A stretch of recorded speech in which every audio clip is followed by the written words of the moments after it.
Dalam sejarah, wabah dan pandemi menghancurkan umat manusia, bahkan sebuah peradaban.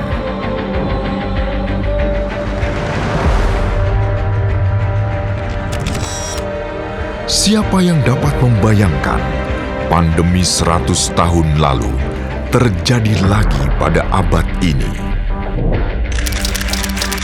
Kita sempat diingatkan lebih dari 1 dekade lalu. Flu burung, SARS, MERS yang mengancam ekonomi dan memakan korban jiwa di belahan Asia. Kita abai. COVID-19 menjadi ancaman. Kita kurang tegas menerapkan kebijakan untuk menyelamatkan warganya di atas kepentingan lain. Corona ini tidak seganas kayak H5N1, flu burung dan sebagainya. Ini kan dengan mortality yang lebih rendah, ya 2%.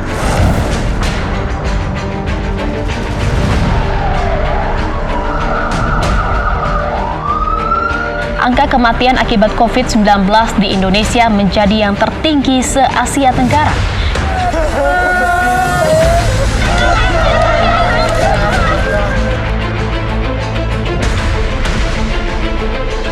Ekonomi bisa dipulihkan secara bertahap, tapi manusia yang mati tidak bisa dihidupkan kembali. Kita menjadi salah satu negara yang dinilai lamban oleh dunia dalam penanganan pandemi COVID-19, bahkan cenderung buruk. Lagi-lagi rakyat menjadi korban, jaminan hidup dikebiri. Suara-suara ketidakpuasan dan ekspresi dibungkam.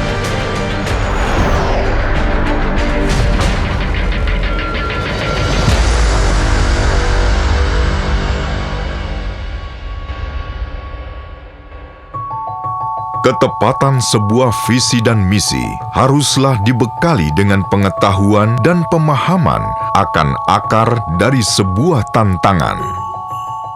Berbicara tentang berdirinya Partai Demokrat, pertama-tama kita harus mengetahui konteks sejarah waktu itu. Partai Demokrat berdiri pada tahun 2001 atau 3 tahun setelah negara kita mengalami krisis besar, krisis nasional 1998. Dari situlah sebelumnya Partai Demokrat sebagai partai baru mengidentifikasi apa sebenarnya yang diinginkan oleh rakyat Indonesia pasca krisis 1998 dulu. Sebelum saya lanjutkan, menurut pandangan saya, di Indonesia ini ada 3 tonggak sejarah yang sangat penting. Yang pertama adalah 1945, berakhirnya pemerintahan kolonial. Yang kedua 1965, perubahan besar juga pada akhir masa pemerintahan Presiden Soekarno.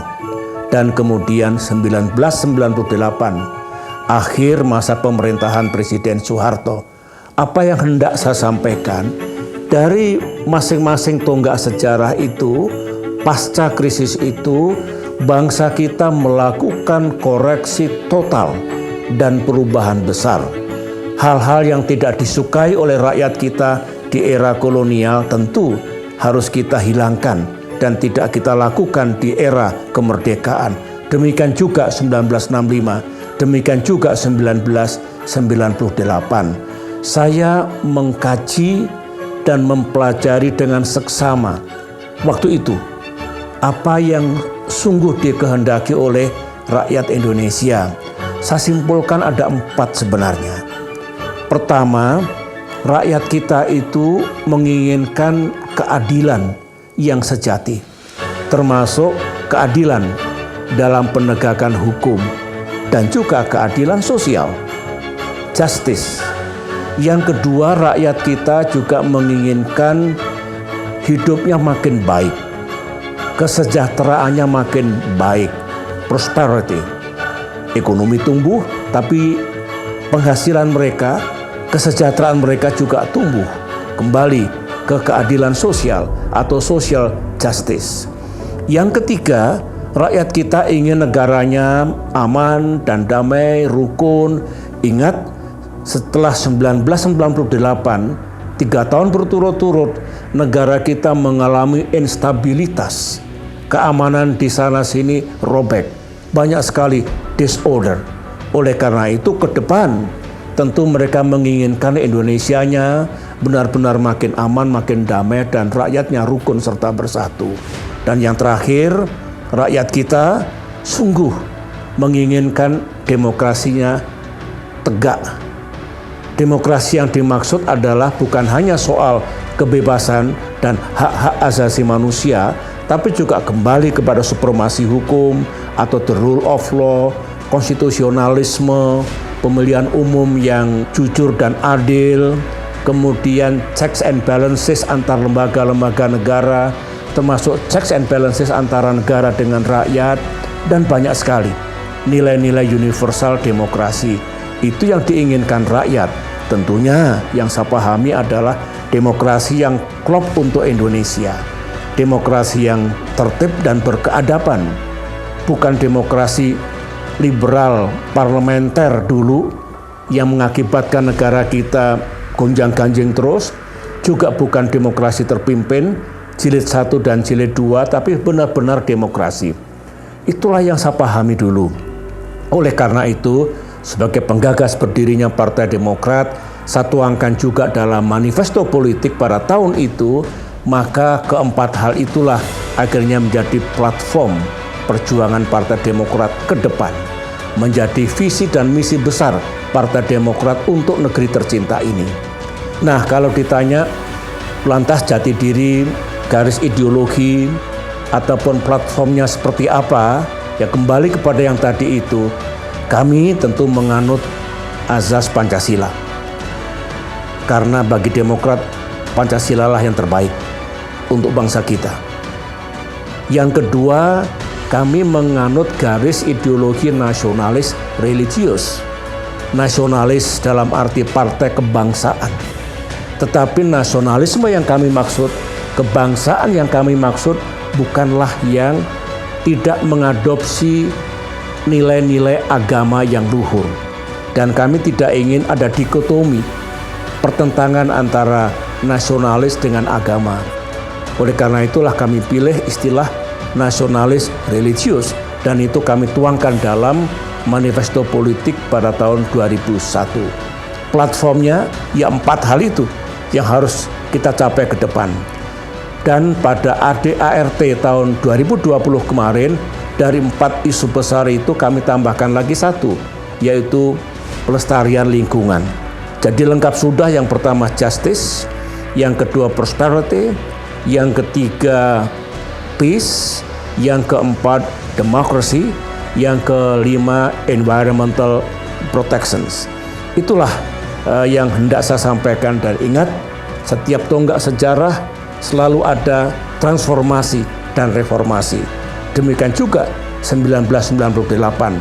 Itu visi Demokrat, itu misi Demokrat ke depan.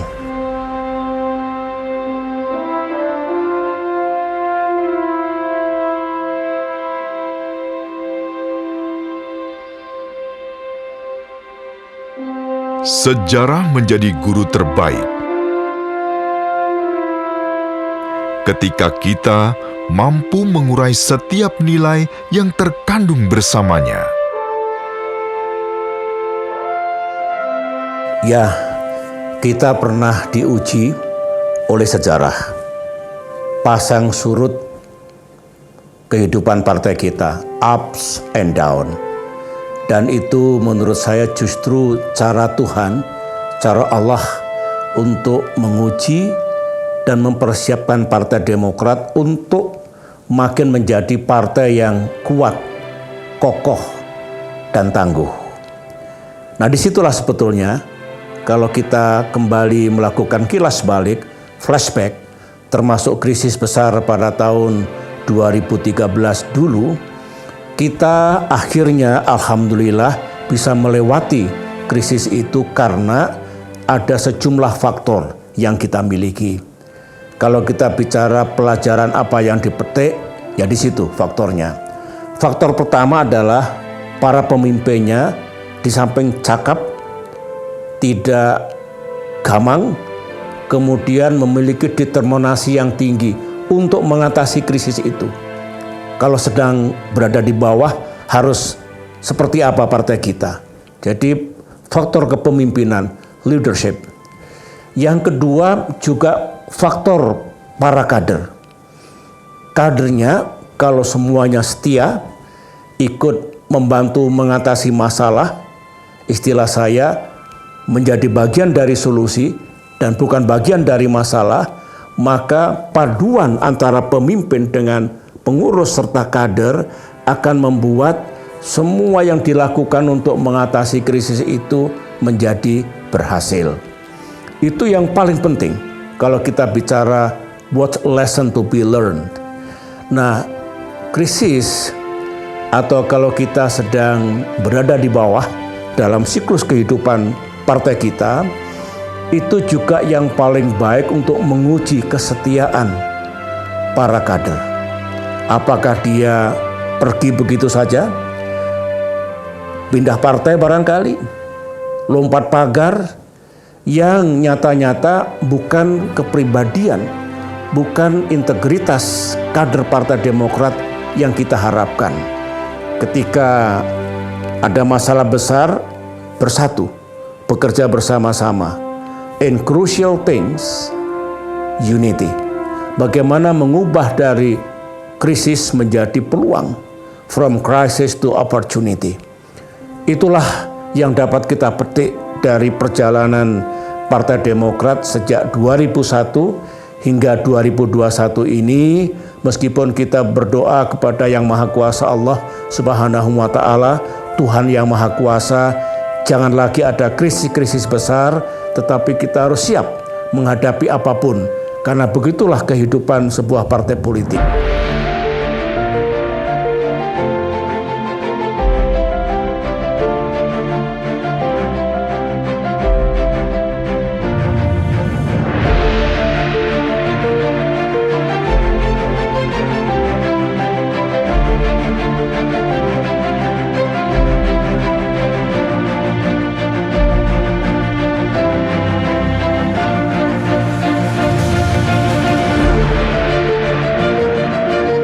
Setiap pemimpin ada masanya. Setiap masa ada pemimpinnya. Mereka lahir dan dibentuk dari pengalaman. Bukan dengan karpet merah.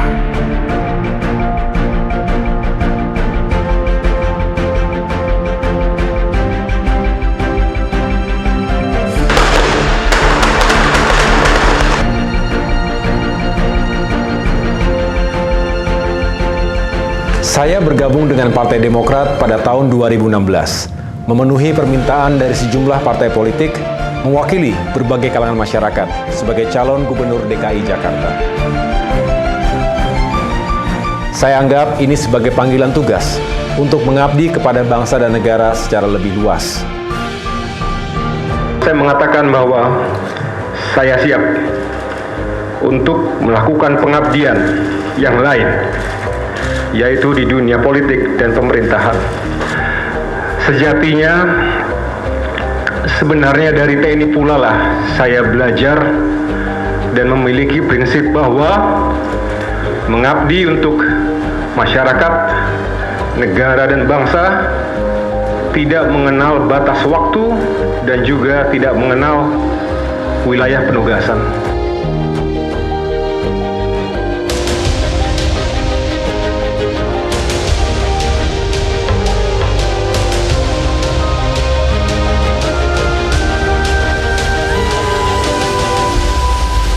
Dalam kampanye pilkada itu, Partai Demokrat digoda menggunakan politik identitas untuk menang.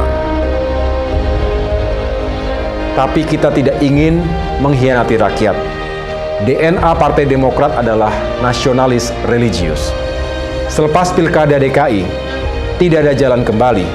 Saya bersyukur tidak langsung diberi posisi dalam struktur kepengurusan partai. Tapi saya diuji dengan diberi penugasan ad hoc sebagai Komandan Kogasma untuk membantu Ketua Umum memenangkan Pilkada 2018 dan Pemilu 2019. Partai Demokrat diramalkan tidak lolos parliamentary threshold.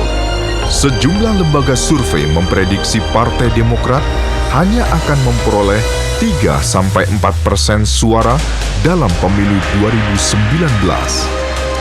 Selama 2 tahun, saya keliling Nusantara, melalui darat, laut, dan udara.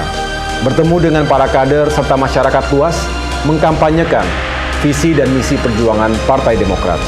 Partai Demokrat nomor 14.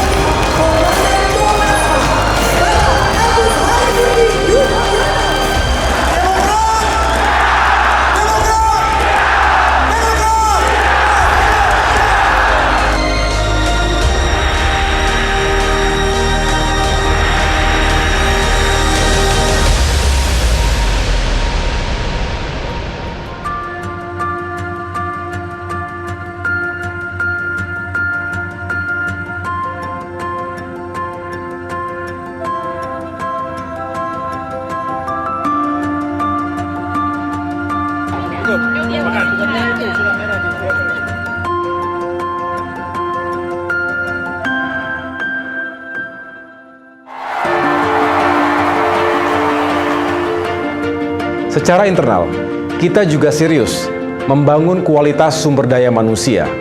Ketum AHY menjadi ketum aja itu kan sudah contoh regenerasi ya. Partai Demokrat juga mengambil posisi-posisi yang sangat relevan gitu dengan anak-anak muda.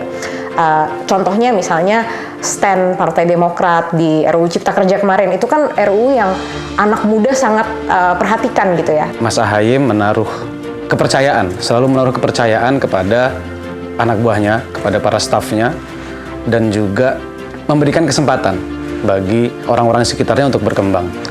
Salah satu contoh konkret apa yang saya alamin di tahun 2019. Saya dipercaya beliau untuk mendapatkan dan berkesempatan untuk sekolah di Peking University, salah satu universitas terbaik di Cina, dengan beasiswa. Saya percaya muda adalah kekuatan, apalagi kita sedang memperoleh bonus demografi. Tapi tentu harus dipersiapkan secara optimal. Atas dukungan Ketua Umum Pak SBY waktu itu, kita mendirikan Akademi Demokrat.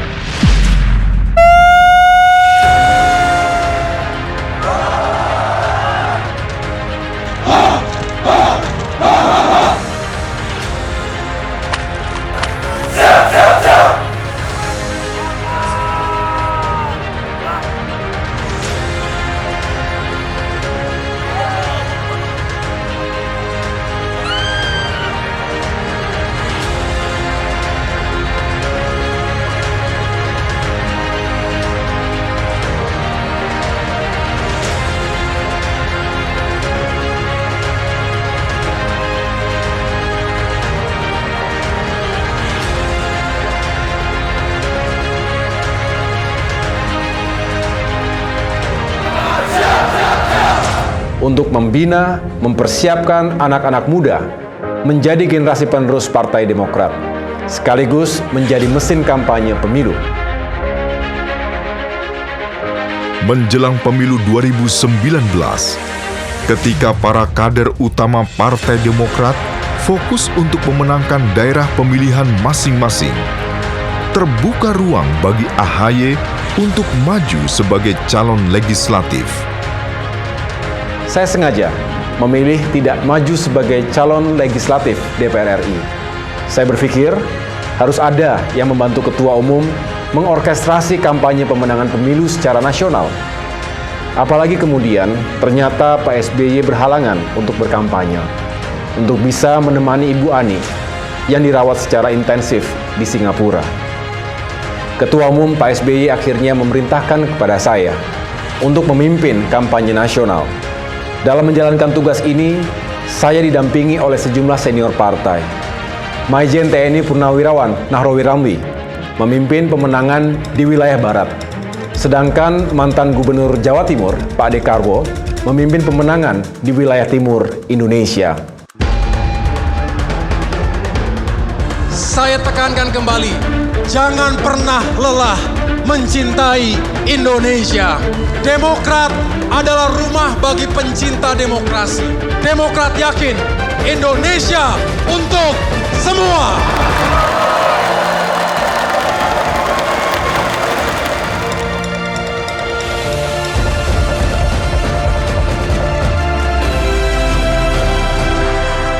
Alhamdulillah, Partai Demokrat bisa mematahkan prediksi sejumlah lembaga survei tadi.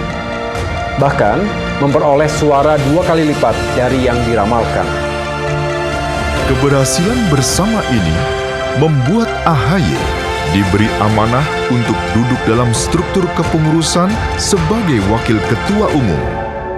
Namun pada saat yang bersamaan, keluarga besar Demokrat mengalami duka, kehilangan yang luar biasa. Dengan berpulangnya Ibu Ani Yudhoyono, seorang pejuang sejati, sejak berdirinya partai 20 tahun lalu, sampai dengan akhir hayatnya. Almarhumah adalah inspirasi untuk kita semua, dan juga jembatan komunikasi bagi para kader Demokrat. Saya pribadi banyak belajar dari beliau tentang semangat juang untuk selalu berpihak pada kepentingan rakyat.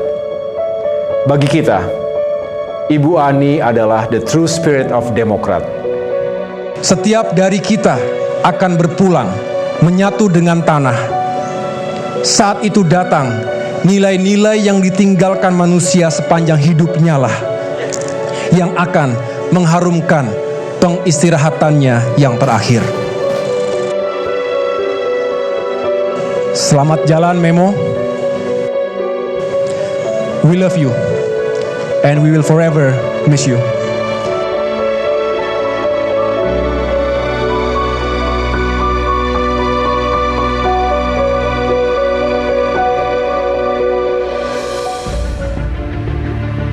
Apa kabar semuanya? Berbekal pengalaman hampir 5 tahun terjun langsung ke politik bersama para kader Demokrat, AHY kemudian didaulat untuk menjadi calon Ketua Umum Partai Demokrat menjelang Kongres ke-5 di Jakarta.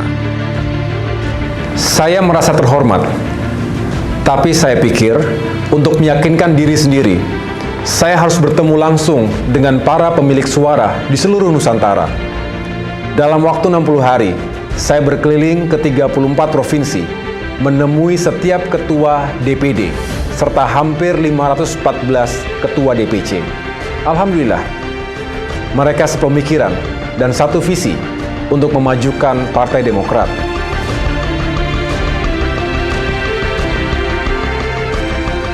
Telah ditetapkan secara aklamasi Bapak Agus Harimurti Yudhoyono sebagai Ketua Umum Partai Demokrat masa bakti 2020-2025. Dalam Kongres ke-5 Partai Demokrat pada bulan Maret 2020, secara aklamasi saya terpilih untuk mengemban amanah sebagai Ketua Umum Partai Demokrat periode 2020-2025. Usai Kongres ke-5, sejak saya terpilih menjadi Ketua Umum, sebenarnya kami merencanakan untuk melanjutkan gerilya Nusantara, menyapa langsung rakyat di berbagai daerah. Tapi Tuhan berkehendak lain. Pandemi COVID-19 mulai menyebar. Kongres sendiri dipercepat sesuai himbauan pemerintah. Dalam situasi awal pandemi, kita segera fokus membantu rakyat, walaupun struktur DPP belum terbentuk ketika itu. Bagi Demokrat, tidak ada yang lebih penting dari nyawa manusia. Kami mengeluarkan 6 rekomendasi kepada pemerintah, antara lain, mendorong pemerintah untuk tidak ragu-ragu melakukan lockdown sesuai dengan ketentuan Undang-Undang Karantina Wilayah. Satu kata dengan perbuatan. AHY mengeluarkan instruksi kepada seluruh jajaran untuk melaksanakan gerakan nasional Partai Demokrat lawan Corona dengan membagikan alat perlengkapan medis. Kemudian diikuti oleh gerakan nasional peduli dan berbagi dengan membagikan sembako kepada warga yang sangat sulit ekonominya.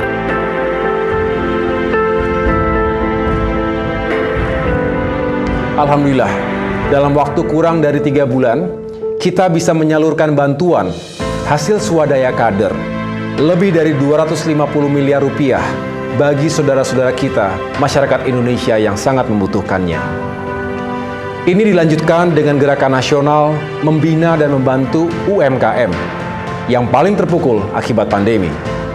Kita juga melakukan pembinaan di samping memberikan bantuan, dan tentunya harapan kami UMKM sebagai ujung tombak perekonomian bangsa ini bisa tetap survive, bisa tetap kuat sesuai dengan semangat Partai Demokrat, bersama kita kuat, bersatu kita bangkit.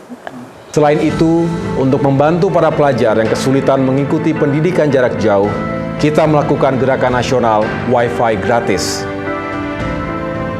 Sekarang Partai Demokrat dianggap sebagai partai yang terdepan untuk memberikan bantuan-bantuan masyarakat. Jadi di dalam situasi pandemi ini, justru dengan instruksi ketum dan dengan semangatnya para kader turun ke lapangan, sehingga masyarakat merasakan manfaatnya. Dalam bahasa mereka akan mengingat partai mana atau siapa yang datang ke mereka pada saat mereka sedang mengalami kesulitan. Karena ini bukan mencari dukungan politik, ini adalah tentang kemanusiaan.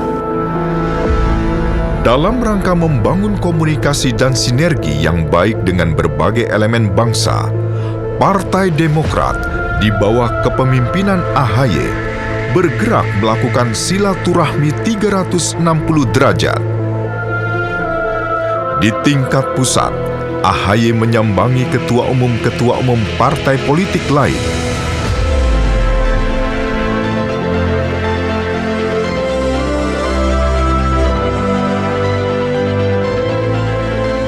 Mengunjungi berbagai media,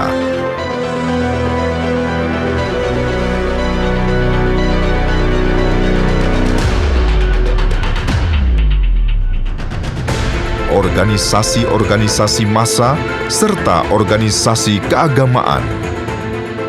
Kita ingin menyampaikan pesan bahwa Demokrat ingin bersahabat dengan semua dan juga terbuka untuk semua. Ini penting.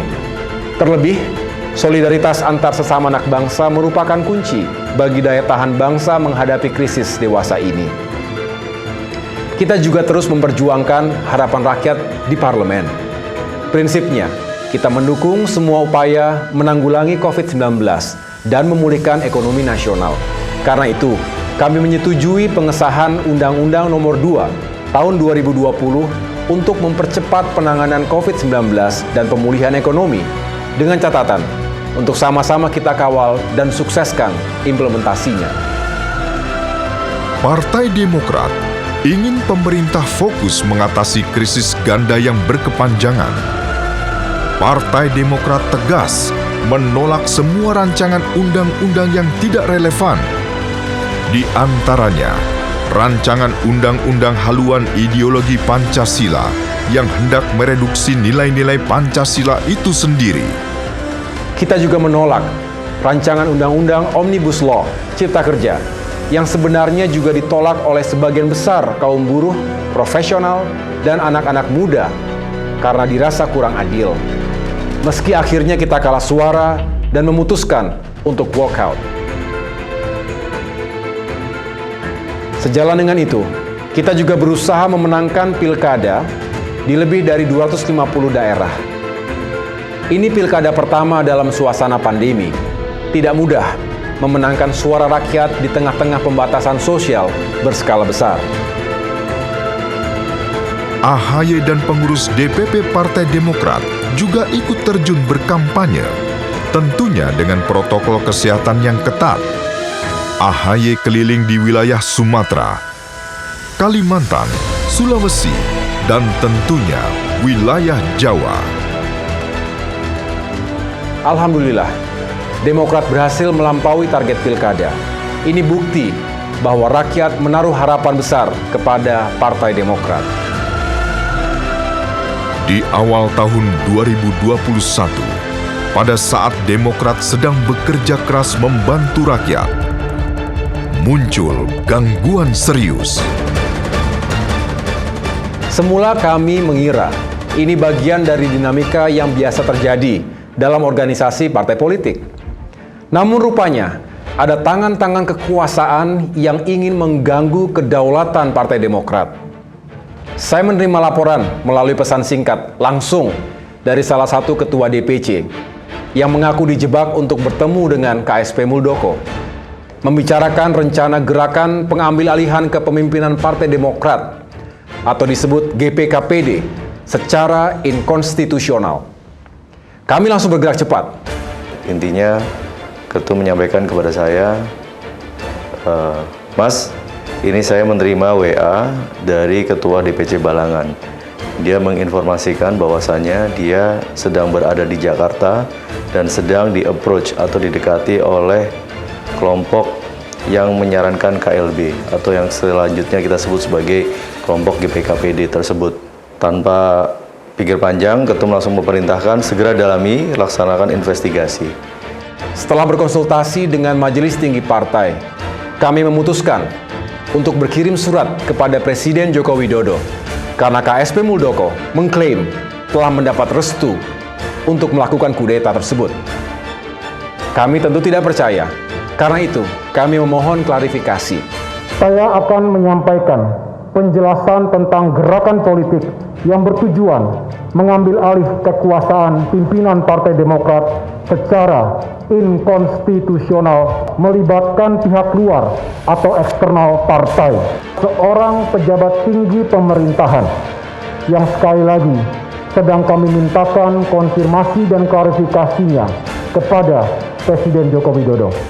Partai Demokrat mensinyalir adanya upaya pengambilan paksa kepemimpinan Partai Demokrat oleh sejumlah oknum kader dan non-kader partai. Agus Harimurti Yudhoyono menyebut ada rencana sistematis yang dilakukan sejumlah pihak untuk mengambil alih Partai Demokrat. Meski namanya tak disebut secara terbuka, KSP Muldoko langsung membantah keterlibatannya. Demokrat ada Pak SBY, ada putranya Mas AHY. Apalagi kemarin dipilih secara aklamasi. Muldoko mau kudeta, kudeta apa nih di kudeta? Tapi kemudian terbukti ia menjilat ludahnya sendiri. KSP Muldoko hadir dalam KLB ilegal di Deli Serdang. Gerakan pengambil alihan kepemimpinan Partai Demokrat itu satu istilah yang menurut saya memang pas. Kenapa? Karena langkah yang mereka ambil adalah memang memperlihatkan pengambil alihan. Bahkan bukan hanya kepemimpinan, ini partai mau diambil. Ini terlihat bahwa terjadi suatu deception, terlihat bahwa terjadi satu pembodohan terhadap partai, terutama kader. Dibilangnya oleh mereka, KLB ini untuk menyelamatkan partai. KLB ini untuk menyayangi partai. Siapa? Mereka? Bukan. Justru yang pertama, kalau mereka sayang sama partai, kenapa partai ini dijual kepada orang lain? Yang kedua, kalau mereka memang sayang kepada partai, kenapa partai ini dipecah belah? Bahkan aturan main ADART tentang KLB pun dilanggar oleh mereka. Waktu itu pilihan untuk kita adalah terjun langsung membubarkan KLB ilegal tersebut atau saya memimpin perjuangan di Jakarta. Akhirnya saya putuskan untuk memanggil seluruh ketua DPD provinsi ke Jakarta. Alhamdulillah, seluruhnya solid, kompak, semangat dan siap untuk melawan GPKPD. Sementara Ketua Umum Partai Demokrat Agus Harimurti Yudhoyono menyatakan Kepala Staf Kepresidenan Muldoko merupakan musuh bersama. Ada 4 benteng perlawanan yang Ketum arahkan kepada kami untuk kita pertahankan. Yang pertama adalah benteng secara hukum. Ya, kemudian yang kedua adalah secara politik. Yang ketiga adalah benteng pertahanan secara opini publik. Dan yang keempat adalah benteng pertahanan soliditas para kader utama Partai Demokrat se-Indonesia. Dalam hal ini Ketua DPD, Ketua DPC, dan para pemilik suara. Struktur komando yang sudah ada dan dimiliki oleh Partai Demokrat betul-betul bermanfaat. Jadi garis komando yang dipimpin oleh Ketua Umum kita, Mas AHY, dibantu oleh Sekjen, langsung membawai 34 DPD dan 514 Ketua DPC, ini bisa bergulir begitu cepat informasi dan apa yang kita inginkan.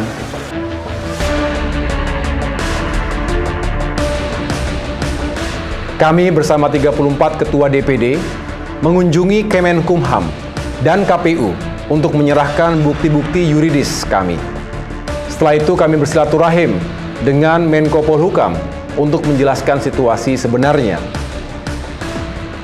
Kami akan menyuguhkan berbagai fakta berdasarkan testimoni dari peserta KLB ilegal, KLB abal-abal yang dilakukan atau diselenggarakan pada tanggal 5 Maret 2021 di Deli Serdang, Sumatera Utara.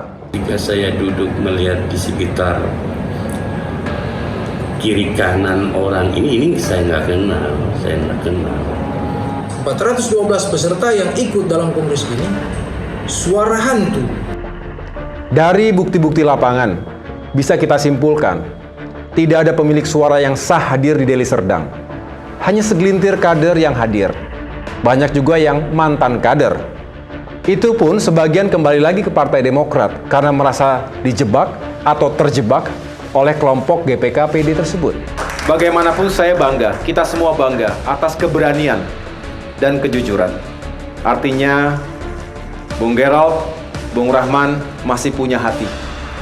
Masih punya kesetiaan bersama para sahabat Partai Demokrat yang memang telah berjuang sekian lama bersama-sama. Kami maafkan mereka. Dengan kata lain, KLB di Deli Serdang ini memang ilegal. Apalagi cukup banyak pesertanya yang ternyata adalah kader partai lain. Ketum menyampaikan bahwa ini bukan hanya permasalahan Partai Demokrat. Ini adalah permasalahan demokrasi Indonesia. Bagaimana kita bisa menyelamatkan demokrasi Indonesia yang terancam oleh sosok yang dekat dengan pusat kekuasaan. Kali ini Partai Demokrat, lain kali bisa saja yang lainnya gitu loh. Kita bersyukur, bagaikan bola salju, dukungan juga datang dari berbagai kalangan. Para akademisi, aktivis, media, bahkan para tokoh agama, serta berbagai elemen masyarakat sipil lainnya. Demokrat berkoalisi dengan rakyat. Ini pula yang menjadikan semangat dan spirit persatuan, gempuran-gempuran oleh pihak lain yang ingin memecah belah Partai Demokrat melalui gerakan GPK-PD. Tentu ini juga menjadi ujian, dan ujian ini bisa kita lalui. Kenapa? Ya tadi ada semangat spirit. Sebagai partai politik anak kandung reformasi, saya yakin bahwa semangat dan spirit persatuan itulah yang kita juga bagian dari perjalanan sejarah. Masih terdapat beberapa kelengkapan yang belum dipenuhi, antara lain perwakilan Dewan Pimpinan Daerah (DPD), Dewan Pimpinan Cabang (DPC) tidak disertai mandat dari Ketua DPD (DPC).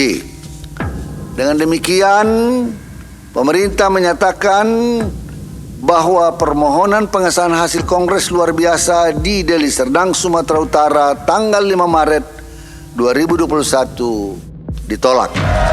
Menteri Hukum dan HAM Republik Indonesia, Yasona Halawi. Alhamdulillah, pemerintah memegang janjinya untuk bersikap objektif dan mengambil keputusan berdasarkan hukum yang berlaku. Apresiasi kami kepada pemerintah dan rakyat Indonesia. Tapi saya diingatkan oleh senior-senior saya di militer, KSP Muldoko punya karakter, tidak akan berhenti sampai memperoleh apa yang ia inginkan. Demokrat diminta untuk tetap waspada. Peringatan ini terbukti KSP Muldoko tanpa malu mengaku-ngaku sebagai Ketua Umum Partai Demokrat, menempuh langkah hukum dengan menggugat pemerintah melalui PT UN. Kita tidak gentar sama sekali. Tapi kita berharap hukum dan keadilan tetap tegak di negeri ini. Saya mengajak seluruh pengurus dan kader, serta masyarakat luas untuk mengawal terus penyelesaian kasus ini. Jangan kasih kendor. Karena ini tidak hanya bisa terjadi di Partai Demokrat, tapi juga di partai-partai lainnya, bahkan di organisasi-organisasi lainnya. Intervensi kekuasaan seperti ini merusak demokrasi. Kita juga berharap hati nurani dan kebebasan berekspresi rakyat tidak dibungkam. Saya mengamati prosesnya dan saya telah menelaah, melakukan kajian hukum terhadap substansi gugatan. Saya sampai pada satu kesimpulan bahwa tidak ada celah hukum sedikit pun untuk gugatan itu bisa dikabulkan oleh hakim di pengadilan.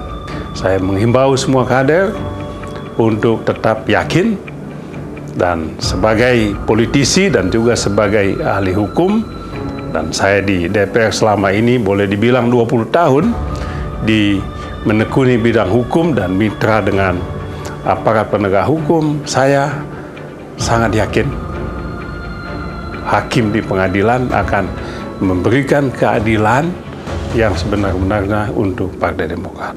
Meski demikian, selalu ada hikmah di balik suatu peristiwa. Pasca perjuangan kita semua melawan kezoliman politik tersebut, alhamdulillah, elektabilitas Partai Demokrat menunjukkan tren yang positif, konsisten naik. Saya salut bahwa di tengah setelah Kongres langsung berhadapan dengan KLB ini, Mas Ahaye bisa mengendalikan ini dengan baik. Ini kan ujian yang luar biasa. Nah, ujian ini lolos. Dan tentu ini penilaian tersendiri, bukan hanya internal partai, tapi juga publik melihat itu. Maka indikator itulah yang terlihat bahwa bagaimana kita punya pooling meningkat, baik partai maupun Mas Ahaye sendiri. Karena publik mudah melihat, apakah betul Mas Ahaye ini punya kapasitas untuk bisa dinilai bahwa Mas Ahaye bisa membuktikan bahwa dia bisa lolos dalam semua tantangan ini, dan juga kita semakin terpercaya Partai Demokrat ini ke depan. Salah satu faktor dari naiknya elektabilitas Partai Demokrat adalah soal bagaimana Ahaye mampu memimpin perlawanan terhadap GKPD. Faktor yang lain adalah legasi Pak SBY juga masih. Kita di Bapilu menghitung bersama dengan Majelis Tinggi Partai, kemungkinan tahun depan kita memperkirakan kita akan masuk ke 2 digit, asal kita tetap konsisten. Ke depan, kita akan melanjutkan 10 program partai yang telah dicanangkan sejak awal untuk membangun partai ini dan memenangkannya, terutama untuk menjawab panggilan rakyat. Salah satu perwujudannya adalah penyelenggaraan Bulan Bakti Demokrat untuk membantu masyarakat dalam rangka memperingati 2 dekade Partai Demokrat. Kami menginstruksikan kepada seluruh jajaran, terutama lebih dari 1.800 anggota Dewan fraksi Partai Demokrat, untuk menyukseskan Bulan Bakti di seluruh Nusantara. Assalamualaikum, Mas Ahaye. Waalaikumsalam, Bu. Apa kabar? Sehat? Sehat, Ibu. Ibu siapa namanya, Bu? Nama saya Naimah, Mas Ahaye. Oke, sehat-sehat ya, Bu. Anak-anak juga sehat, Mas Ahaye. Iya, anak saya sehat, alhamdulillah. Berapa anaknya, Bu? Saya tidak punya anak, Mas Ahaye. Mungkin anak Mas saya bisa untuk saya. Semoga masyarakat dapat menerima niat tulus Partai Demokrat ini dengan baik. Pedulian adalah induk dari berbagai potensi terbaik yang dimiliki. Ada sejumlah harapan dari saya untuk para kader Partai Demokrat yang sangat saya cintai dan saya banggakan. Pertama, wajib hukumnya para pemimpin dan kader Demokrat dekat dengan rakyat. Pahamilah persoalan dan kesulitan rakyat. Dengarkan aspirasi mereka dan perjuangkan aspirasi itu. Itulah jati diri Partai Demokrat yang sesungguhnya. Dekat dengan rakyat, perjuangkan kepentingan rakyat. Yang kedua, para pemimpin dan kader Demokrat juga harus sensitif, peka, peduli pada keadilan, pada kebebasan, pada ekonomi yang adil dan ramah lingkungan. Dan yang keempat, pada bangsa, pada hadirnya masyarakat dan bangsa yang rukun dan bersatu. Tidak ada yang disebut dengan konflik identitas. We are one. Kita hormati pluralisme. Itulah nilai dan jati diri Demokrat. Itu yang kedua. Yang ketiga adalah Demokrat harus berdiri di depan sebagai penjuru, sebagai champions of democracy. Namanya pun Partai Demokrat. Mengapa dulu saya pilih nama Partai Demokrat? Karena dalam hati dan pikiran saya, Partai Demokrat benar-benar menjalankan demokrasi yang sesungguhnya dan juga menjadi champions of democracy tadi. Itu yang ketiga. Sedangkan yang keempat atau yang terakhir, saya berharap Partai Demokrat tetap menjadi partai politik yang konsisten. Jangan memiliki standar ganda, double standard. Contohnya, baik ketika Demokrat berada di dalam pemerintahan maupun di luar pemerintahan, harus tetap menghormati demokrasi, menghormati hak-hak asasi manusia, memperjuangkan kepentingan rakyat, utamanya golongan tidak mampu, membuat ekonomi adil. Jadi, sekali lagi, apakah kita bagian dari pemerintahan seperti dulu ketika saya memimpin, atau di luar pemerintahan, perjuangan kita harus tetap sama. Rakyat akan menilai partai politik mana yang paling konsisten, baik ketika berada dalam pemerintahan maupun ketika berada di luar pemerintahan. Itu saja 4 pesan dan harapan saya. Saya yakin dengan izin Allah Subhanahu wa Ta'ala, Tuhan yang Maha Kuasa, Partai Demokrat akan tumbuh menjadi partai yang maju, partai yang berjaya, partai yang sangat mencintai rakyat dan insya Allah mendapatkan dukungan dari rakyat. Kepada seluruh kader dan simpatisan Partai Demokrat dimanapun berada, mari kita bergandengan tangan, bersatu untuk membantu kesulitan rakyat di sekeliling kita. Teruslah membangun soliditas, jatuh bangun bersama demi kejayaan Partai Demokrat. Dirgahayu ke-20 Partai Demokrat. Demokrat berkoalisi dengan rakyat. Bersama kita kuat, bersatu kita bangkit.